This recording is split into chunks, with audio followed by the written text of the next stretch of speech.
With a scorching bright light, the sun has displaced around the axis of Mother Earth and thus has ended up with the time change. The day when I started my channel till today, I have been embedded with your love, affection, and a lots of support. Thus, I thank you all and once again welcome you all to another episode of a very interesting discussion with a highly skillful and a resourceful person who is enlightened with vast experience and knowledge. With his sweet communication methodology, he always succeeds in creating a bridge of love, affection, and support with the person present in front of him. Specialized in logistics and operation, he is now present in Regional College of Management as a professor after taking a break from his corporate life. He not only teaches about syllabus but also gives a lots of precious knowledge for leading a happy life. Hence, with a bright and warm welcome, let's invite Professor Tapas Panda to today's hot discussion. Welcome to my channel, sir. How are you, sir? Thank you, Deepak. I'm good. How about you? I am fine, sir. We are so fortunate to have you with us. Let us start with question first. Thank you, Deepak. I'm very happy to be here because, it's a good opportunity that I'm here. I was watching your videos and you were saying it's a great opportunity. I can say this respect is mutual. And in a way, you are my teacher. I'll explain that to you later, not here. Let's go with your first question.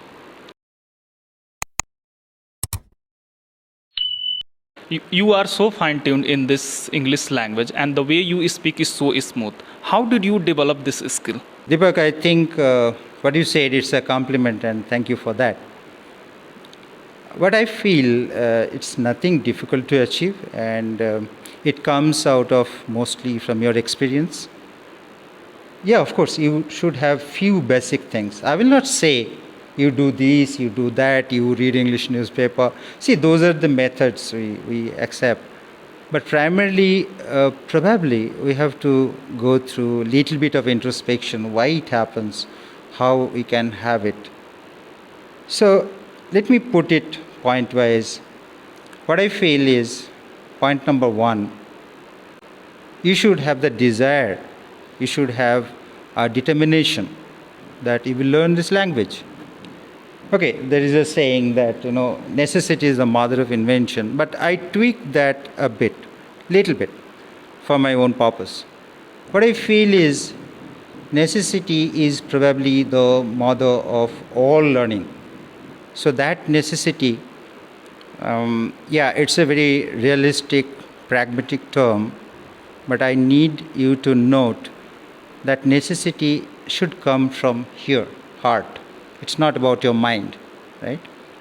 So the moment you find the necessity in heart, nobody else has to drive you why you need this,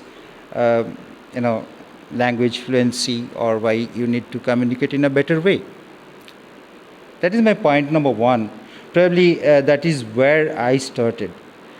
Second thing is, that is my point number two.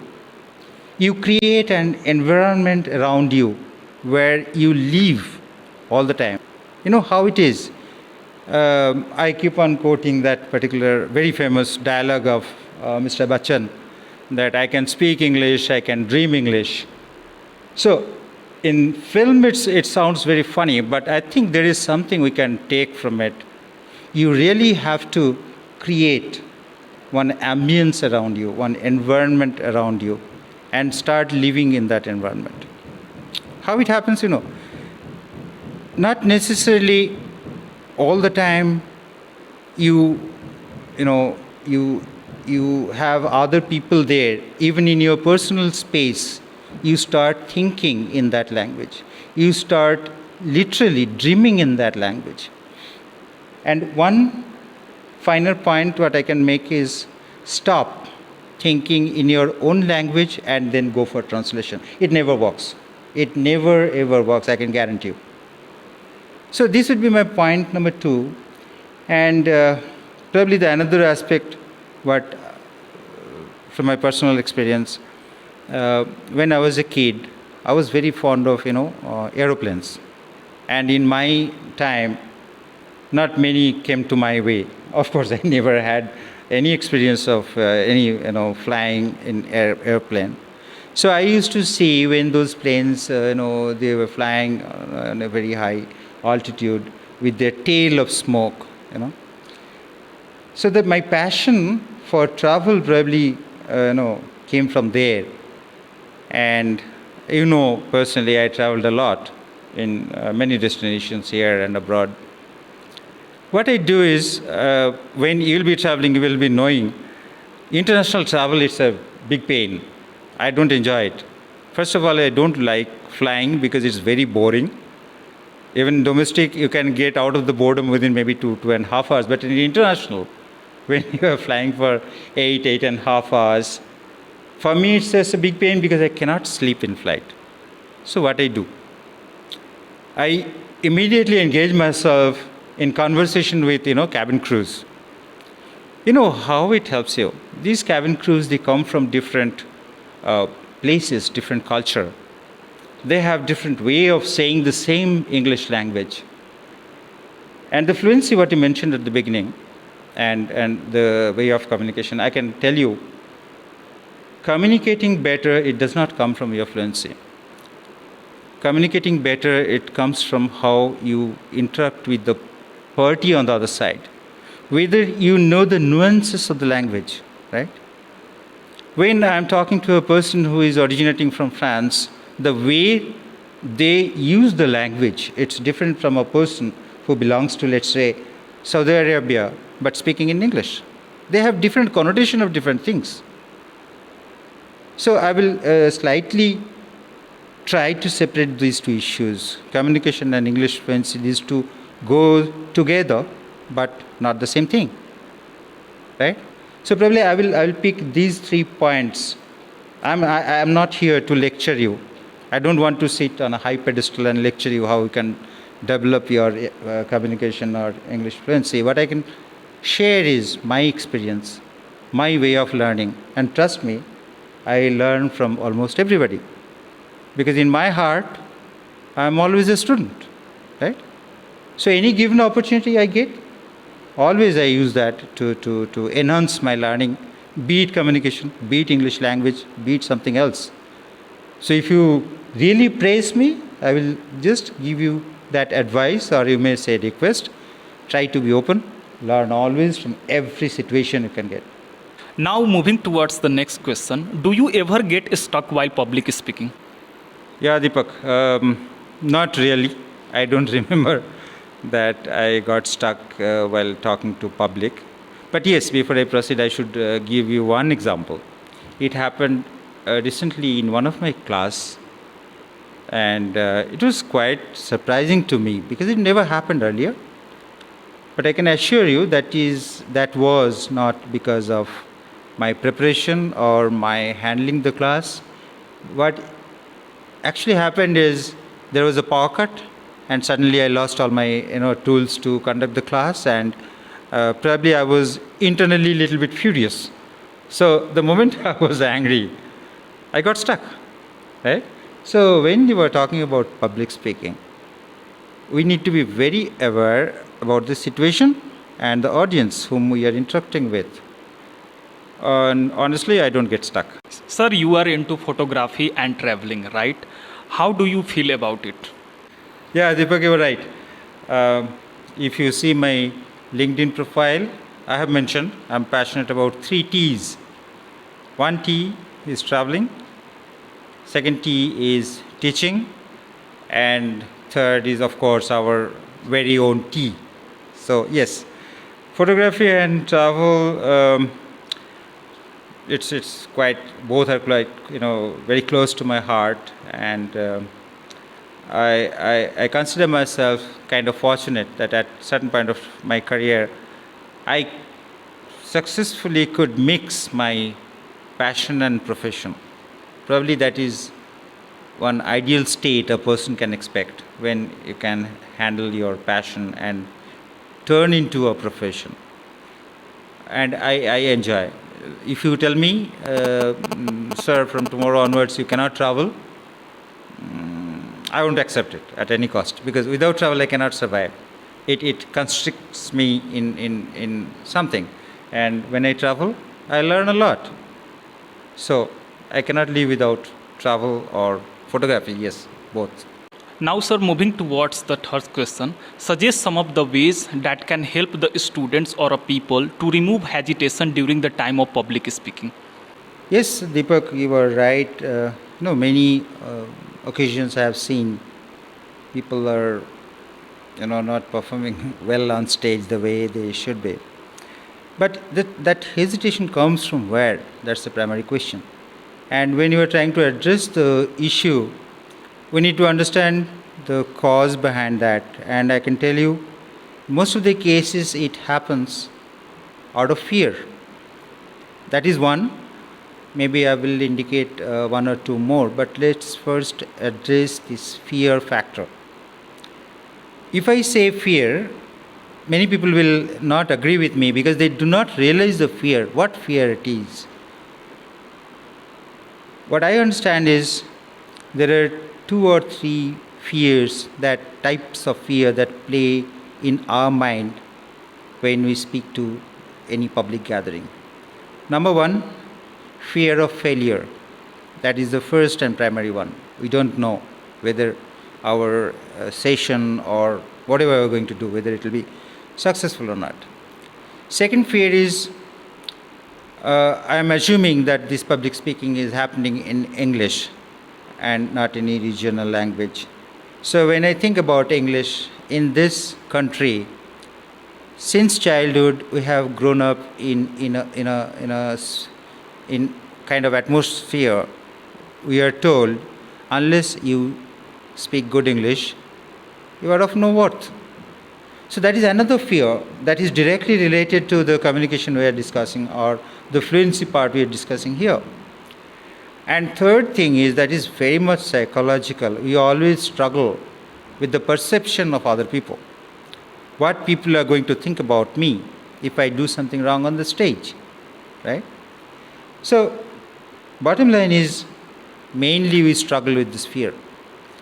And to address the fear, best way is to face it, to fight it, And let me tell you a story of one of my teachers. There is a person, we had a program and he was doing anchoring. So when the event was over, I walked up to him and I really appreciated the way he did the job of anchoring. So he started laughing. He told, "Sir, you know what? I'm very scared of stage. And that's why the moment I get any opportunity, I just get on the stage." I hope Dheeraj will be watching this video. And Dheeraj, thank you. I think you are one of my teachers. And I learned something really great that day. This was my perception, that fear has to be addressed. It has to be attacked. Yes, attacked. And it has to be resolved. But Dheeraj that day, in fact, kind of emboldened my understanding of this. And I think I thank you, Deepak, also, because I have seen you in initial days. And now I see you today. You really walk the talk. And that is what's required. So, at the beginning I told that I have mutual respect to you and being my teacher. Yes, it's very true. Public speaking when you are doing, handle the fear factor. Number one. Number two, I know it's a bit lengthy response, but let me do it. Second part is, I have seen many seminars, lectures, and public speaking event. They fell flat because speaker or speakers, they did not have any clue about their audience. When you are going to any public speaking event, and Deepak, I little bit disagree with you in this aspect. I have seen one of your videos and you were telling that you prepare what you are going to talk about in public speaking and read and read and read. My view is different. My view is don't read too much. Okay? Don't read line by line. Yes, you do keep your bullet points, not in paper, here. Let it be imprinted in your brain or mind the way you want to say it. But the moment you prepare very extensively, sentence by sentence, what you are going to tell, I'm telling you, the moment you miss one sentence, you will be most certainly stuck on the stage. You'll be completely frigid, right? That is one thing. Do not prepare too much. Rather, you give your effort in understanding your audience. Who is there? Why they're there? Why they're going to listen to you? And what's your purpose? The moment you clarify those points in your mind, you will see public speaking it's easy. Because public is nothing but embodiment of multiples into one figure. Now I see you sitting on the chair on my other side. For me, when I speak in public gathering, I see one Deepak, maybe in different numbers, it's being culminated to one figure. For me, no individual matters in a public gathering. I never focus on one person's face. Always avoid, I'm not lecturing, it's my experience. Always focus generally. Never focus on one person's facial expression while you are talking. Problem what happens, the moment you focus on one Deepak's face, if he does not like your lecture or whatever you are delivering, it will be reflected on his face. And the moment you see that reflection, you'll be swayed, I can guarantee you. Your entire next course of delivery will be impacted by that. Do not focus. Always have a very clean, sweeping glance over the audience. I'm sure that will help you to come out of the hesitations. But first you have to address the fear factor. Do not be afraid. There is nothing to be afraid. Yeah, sir. It's really important to focus on practical knowledge and the skills, like going to any place and talk to any people in English language. Sir, kindly suggest some ways for the professional to enhance their communication skills in today's fast-paced business environment. Yes, Deepak, I think this is quite a relevant question because world is moving fast and the way we used to understand communication, that definition is also changing. In business environment, especially in today's business environment, command of the language you are communicating or the fluency you are having in that, it matters primarily but much less in extent or in effectiveness. What happens is when you are communicating, you need to bring in some more factors there. And those factors are quite talked about now. Business leaders, you may see many coaches also, they are talking about it. I particularly want to point out two things. One is you should have the ability of strategic thinking, and you bring in strategic thinking in your communication pattern. How it works is, when we communicate, we do not communicate only verbally. When I'm talking to you, it's not that you can hear what I'm saying. You see my body language also. From there you judge me, kind of my reactions, my emotions at this moment, how it's playing. And you need to feel it. So strategic thinking, when you are thinking strategically, it's giving you some hint how you can guide the course of communication. It's not dictating the terms. It's just to understand how the other person is feeling sitting on the other side of the table. And that always helps. And with the same note, what I just want to add emotional intelligence as well. In today's world, we have a lot of layers in our thought process, the way we feel things. So when two people are conversing, or you raised the question of public speaking, when we are conversing, two or maybe one with multiple, we need to focus on understanding the intelligence involved within the conversation. It doesn't matter how intelligent the other person is or how intelligent I am. how intelligently we are connecting with each other. That's absolutely necessary to have a very effective communication. And I believe that gives you more edge to the way you want to communicate. One more thing we need to develop in us, especially when we are talking in public domain, is, you take your audience with you. I have seen many people, they are probably established speakers. They always, again, probably I'm repeating myself at this point, they always sit on a high pedestal and lecture on something or other. But any communication you must have read in different phases of your study and understanding. Communication is a good part. It's to influence others' thought or observation or views. That's why you mostly communicate, right? So unless you take your recipient with you, you really cannot convince. So in today's business world, again, you cannot really depend only on how good English you can speak or the language you are communicating or conversing you speak or how fluent you are in that. It matters little. Mostly it matters how you are connecting with people, how you are feeling their energy, whether you are connecting them emotionally or not. So I would very strongly recommend start getting into that layer of communication. Other things are too much talked about, too much hyped. You do this, you do that, and I'm nobody to give you a prescribed medicine to enhance your communication. I can only share my views. I can share what I feel, what is my experience. Probably after a certain point of time, you may feel, yes, this is my way, or you may feel that it is not my way. I don't believe in a standardized guideline.